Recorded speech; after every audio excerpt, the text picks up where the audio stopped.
Joy here. Rachel and I would like to welcome you to You're All Right, Get Up, a podcast full of laughter, personal stories, encouragement, and often a show about living life. As a disclaimer, our podcast does not offer professional therapy or treat illness. We are a motivational, supporting podcast sharing our life experiences, stories, and laughter.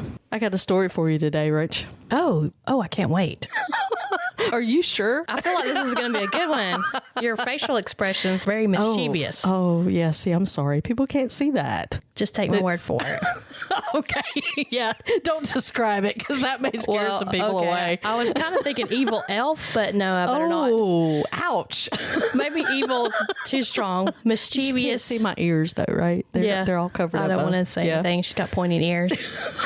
Let's try and think of something that rhymes with mischievous. Ooh, well, I am mischievous a little bit. munchkin. Yeah, it's hard to say. That fits. That's more like it. It fits the size perfectly. Oh my gosh. Well, this story is really about, and I say it's a story, but it's really an observation. Oh, okay. Mostly because I had the opportunity to live on a farm. You lived on it? I did. Yeah, it was a family farm. Oh, okay. Your family or just my family. Okay. My family, grandparents, immediate family, my parents, and extended family. So we lived on a farm with numerous animals. You know, it's one of those things I look back on and I go, wow, I was really privileged and just blessed to be able to do this. That sounds cool. To have a place where you have dogs, cats, horses, goats, ducks, chickens, geese, turkeys, pheasants, yeah, pheasants, quails. Let's see, dove. What else am I missing? Did you say parrots? Yeah. Did you have any parrots? Oh, no parrots. Okay. You know why I just threw out pheasants because I thought that would probably not be something that you guys had. But how wrong I was. Peacocks. Did y'all have peacocks? We did. Of course y'all did. Because you said your dad liked birds. Oh, yeah. Yeah. He was a huge bird fan. I mean, he loved any kind of birds and he was great at it. He was just one of those. Matter of fact, before I get into that, one of my favorite photos is, and I've got it on a huge canvas, really, is my dad's hands held out with a very small, just born chicken in his hands. And you can see his clothes with him standing there in the background. He's got on his work clothes. And it is so adorable because his hands are so callous and you can see his farming hands with this small little tiny chicken. And it's just my favorite photo. But anyway, that gives y'all a little bit of an inkling about how significant that is because he loved everything farming and everything to do with it. So was he a bird whisperer or like animal in general? So. Okay. I would say so. He was very good with animals just in general. And they would follow him everywhere. It's like, how'd you get them to do that? I mean, because I would go out, see him and pet him and talk to him and this and that and the other. They see him coming and it's just like, oh, look, there he is. Wow. Run, or they're like you. They're like, whatever. Yeah, it's like, oh, yeah, she comes and goes. There comes the munchkin again. Right, there's that munchkin. She occasionally will throw us something to eat. No, they loved Daddy. They really loved him a lot. So it was kind of what I would call just an amazing time, right? To be able to have all of these wonderful, loving, unique animals. But in some instances, it could actually, instead of being like Sleepy Hollow, it might have been a little bit like Creepy Hollow. And I'll elaborate. You said creepy. Yeah, creepy hollow. Creepy. Okay, just make sure I heard it correctly. Well, I have to say the reason for that is one particular evening, I had a friend of mine come over. Was it Ichabod Crane? It was Ichabod, yeah. Sorry. We were hanging out like we usually do. No, I'm kidding. Bob. I'm kidding. So it would get really dark out there. Yes, it would. You can see, as you know, I mean, you've lived pretty far out in the country, but you look up, you see the stars just super bright. You might have a street light, you might have a light by your house, something like that, but it's not quite like living in the suburbs or in the city area. I mean, it gets pretty dark and you get used to that. After a while, you're just like, okay, whatever. It doesn't really bother you when you get in your car or drive in or drive out or whatever. I didn't think anything of it. My friend comes out. She's always lived in more of a city area. She comes out and we're talking. We're just standing outside talking in the driveway. and it's dark out, and a little bitty light over by the house shining a little bright. Mm-hmm. And all of a sudden, out of nowhere, one of the peacocks makes that sound. And that's loud. Wait a minute. Okay, I was going to say, I was talking the first time, but I knew a do-over. Right. And she looks at me. I think her eyes were almost as big as saucers. She was like, what was that? And then just to top it all off, right after that happens, my horse, Blackie, who was at the far end of the pasture, here he comes, and he's black. First of all, and it's dark, and there's no lights right through there, and all you hear is, to me, like Sleepy Hollow. yes, and because of that, that's why I said it's like Creepy Hollow, right? It was so creepy. She was like, okay, she's just hanging onto her car, almost ready to jump in her car. Is like, okay. He's coming after me. Where's Ichabod, right? I just see like this headless horseman riding up. Wait a minute. Is it Ichabod or Ichabod? Ichabod. Really? Yeah. All my life I've said that wrong. Right. Hey, Ichabod. I thought it was Bob. It's good to know. This is like finding out you sang the wrong words to a song that you loved. I like how we got the Disney image. Yeah. Right. Yeah. Oh, I love that one too. Have you seen it? I have seen that one. I'm a big Disney fan anyway, as you know. I'm just a little disappointed. Okay. I mean, this is, again, like singing the wrong words to a song that you love, and somebody looks at you like, that's not what they're singing. Edit, sorry. Edit that. Edit that song. Oh, man. Yeah, Ichabod. Man, so anyway, she's like hanging on to the edge of her car. I just feel and bad thinking, for her. Yeah, it totally freaked her out. And I'm like, it's okay. Look, that's I'm surprised my horse. I would have taken off running. The peacocks over there. I would have just ran. Yeah, I mean, totally freaked out. And it took a long time before she would even come back out there, like when it was after dark. So, I would have just been like, yeah. Like, you better back up because the car's about to be... It's about to be going. Yeah, exactly. Because I know how you feel. We also lived in that area, and so at night it would be incredibly dark because you have nothing lighting, artificial light. Yeah. And I used to park kind of away from the house when I would visit. I think I was probably maybe at college. Maybe. So anyway, we had like a little area where you could turn around. You were backing out of the garage. You kind of did like a turnaround spot. Right. And that's where I would always park. So it was kind of a distance from the house. And I was showing my mom something I had bought that was in the trunk of my car. And all of a sudden we heard like this blood curdling scream. Oh, so no. Either it was a puma. Yeah. Or more than likely it was a bobcat. I don't know if you ever heard a bobcat scream. Yes. It is creepy. It is creepy. And I looked at her and we made eye contact with the glow of the moon on our faces. And I was like, run. Yeah. Don't look back. And I could outrun her. Yeah. She's my mom and she's a little bit older, the age I am now. And I was like, run. And like, there's like this little part of you thinks I could knock her down and pass her. No, I would never do that. But I just remember turning to her and her facial expression and I'm like, run. Which is probably the worst thing you can do. Anyway. Yeah, totally. My mom, she loved the swing right on the porch. Mm-hmm. And so she'd go out and sit. Swing on a porch. Yeah, she loved the swing. So she'd go out all times, right? Sometimes at night. Did it make sound when it? Yeah. Yeah. Okay. Yep. So she was out there one night, particularly. I remember her sitting out there on the porch and it was after dark. And so I think we were in the kitchen. I know I was in the kitchen. And all of a sudden I hear, y'all. Y'all. The door's like right there because the window kind of overlooks.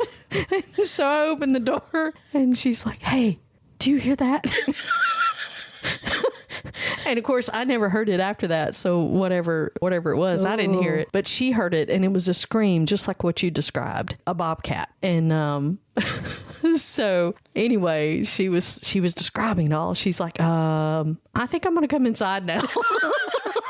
She's like, if y'all are not going to sit out here with me, I'm going to come inside. It's funny because where we grew up it's really different than where we live now, which is in a subdivision, which is great. But I was thinking the other day, it would have been really cool if I had been able to buy property where we grew up. Oh, yeah. Like, if I had to do it over again, I probably would. Right. When we first got married and moved out that way. I'm cleaning the kitchen and I'm over wiping down my kitchen table and I'm like, who are you kidding? Right. You're a big chicken because your husband has to do these meetings at night. Now I feel safe because I'm in a subdivision and my neighbors are great and they keep an eye on me. Right. And then I'm like, who are you kidding? The first time you heard something weird, you've been calling 911 every 2 weeks. To be Miss like, Davis. ma'am, it's the same thing as it was last week. It was a peacock. It's not Ichabod Crane. Right. Oh my gosh. That's creepy. Now, does it feel creepy until you're really surrounded by darkness? Well, it sounds like somebody actually screaming. Yeah. And yeah, it's creepy. It's weird. Ooh. In addition to the peacock and the horse incident, we were well known Of course to be a landing place for animals with some special needs. That's cool. So it was cool. It was very cool. And I enjoyed every minute of it. But the funny thing is so when I worked sort of the veterinary industry, we ended up fostering and or kind of adopting some of these animals. So to the point of sort of the play on Creepy Hollow here, we had a goat that had 3 legs and got around pretty good, doggone it. I mean, could outrun most any of the horses and was just a love. I won't go into the long stories, but what was that you were going to say? Was it 2 front and 1 back or? Let's see. It was 2 front and 1 back. That's pretty good. Yeah, he did a real good job. It was lucky, matter of fact. Oh. My Uber goat. Oh, from season 2? So if anybody's a follower, it was fantastic. So Lucky was just a amazing goat. Today's episode is brought to you by Endeavor Promotions out of Birmingham, Alabama. If you would like to reach out to them, you can do that at endeavorpromotions.com. And then we had a duck with 1 eye. There's a little one-eye Jack. The little story about that was poor little guy, he got attacked by a turtle. A turtle. Yeah, one of those. those Say a dog or really a bobcat. big snapping turtles. Hey, those things don't play. Yeah, really. I know. And he was a little guy too, so he got picked on and it was not right. But we took him in and it was pretty cool because I got to put him in a bath every day and he would put some medicine on his eye and he would take his little head. We'd fill the bathtub full of water and he'd take his head and he'd dip his head in the water and go up and down and up and down and up and down. And he was so cute. We loved him. He was a lot of fun. And he just mingled right in with all the rest of them. And Of course. Yeah. Now, what kind of a duck was it? It was a wood duck. Okay. Yeah. Cool. Yeah, he was really sweet. But he had been handled so much too by people that He was used to it. He'd come right up to you and he was a lot of fun. So we had him and then we had a special little guy named Omelet. And Was this a chicken? it was a very large chicken.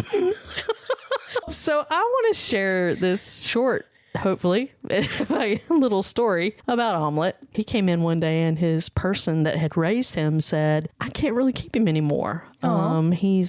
She kept him inside with her in her apartment. An apartment? Yeah. Oh my goodness. That's hard for a And dog. She had babied. And now this was not just your regular sized chicken. He was pretty good size. He was probably 2 sizes of a regular standard chicken. Now, was he like overweight where somebody's overfed him or he was just he was just structurally big. Okay. Yeah, he was just structurally big. Wow. The funny thing about Omelet is he was a little spoiled. Yeah. And so when he needed a home to land, we just said, hey, we'll definitely take him in, take care of him. So Time out for just a second. I'm sorry. But I'm just thinking of me living in my apartment on the bottom floor and then you're hearing this, you know how they peck on the ground looking for stuff, right? Like, why is she always knocking? Or how a chicken. Who is that? I was like, what is that sound? In a million years, I probably wouldn't have been chicken. Right. Especially not one named Omelet. Scrambled eggs is at it. Exactly. Okay, sorry. I just imagine, an apartment. You can see what burrito wants.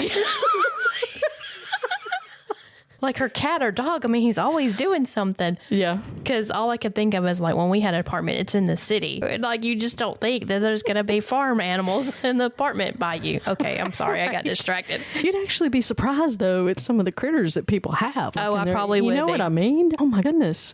I'm always a little surprised, but shocked, but also like, oh, okay, well. Everybody's got I guess I'm not really that surprised. I thought Legos were weird. Yeah, right. Oh boy. But she was a cool person. And anyway, we decided to take Omelet in, and Omelet loved to play with plastic bottles. Oh. So you'd throw the plastic bottle down and he would run and he would flog it. And then, of course, he'd go flying across the room or the ground or something, and he'd go after it. He just thought that was the coolest thing ever. He had the best time with it. Yeah. Oh. Like a 16-ounce, 20-ounce bottle? Yeah. Okay. So you just, like a plastic bottle of some sort, and you just throw it out there, and he would go run after it, and then he would flog it, like attack it. And then it would shoot like across the ground. Oh, I love it. Oh my gosh. And then he'd go after it again. He was just, he was a hoot. He was a lot of fun. So we really enjoyed Omelet, and he would follow you around, and you could call him, and he would he would generally react unless he was I've never called a chicken. Do you like just say omelet? Or do you just like cluck? Yoo-hoo. Is that what you did? I don't think I ever clucked. Okay. See, I've never called a chicken before. Now I could call my my pet turkey that we had. I could call him and he would respond to me. What do you mean respond? From across the yard. like he would voice. Yeah. Yeah. No, I can't. Like he would gobble back. Oh, thank you. All right. So I would be like, I didn't want to do that, but see, I'm glad you did. So you would say, I would what was his name? Thanksgiving? I'd be like, Ted. Exactly. Really? He would flutter, a little bit, like do his wings, and and he would do that, and it would just tickle me. I loved it. It was so fun. I know this is going to sound mean. Did you remember? Oh yeah, In band? Yeah. Well, her place was like that. They had all kind of rescue animals, and they had a turkey. Oh wow. Or turkeys. Mm-hmm. And one day they played a cruel trick on me and said, "You need to go get that turkey." And I'm a kid. I'm like 10. Yeah.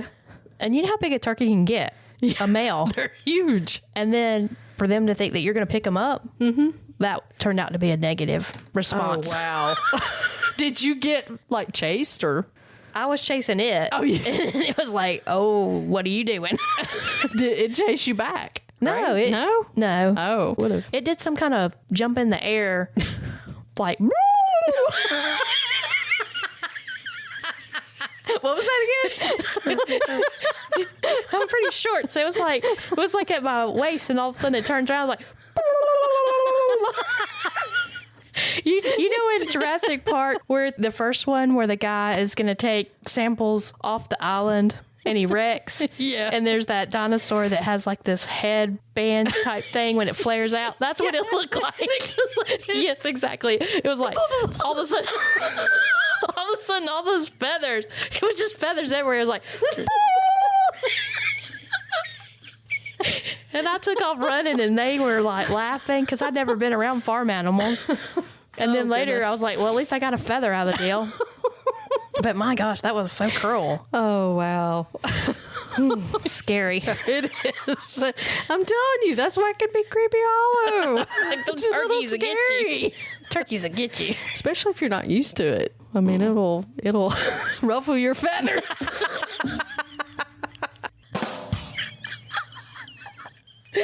I still have flashbacks.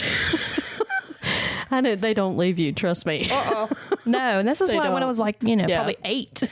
Right. Yeah. It'll stick with you. Turkey turned around like, oh no, you didn't. Oh man. Yeah. So Omelet. Oh gosh. He was a cool guy. Okay. But he had a bad habit. Oh no. So his habit is that he liked to hang out in the rafters. of the barn. Okay. Well, it's not such a good thing, especially when It's nighttime. he considers sometimes when he looks at people that they might be a plastic bottle. Because that's what happened to my dad.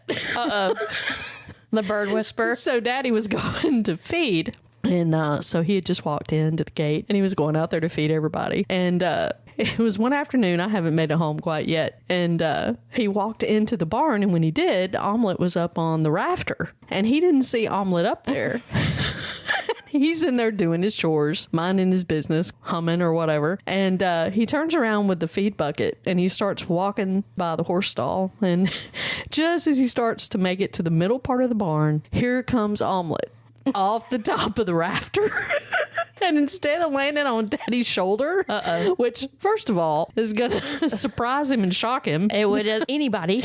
And then second of all, he missed. And he hit Daddy in the forehead. Oh, my gosh.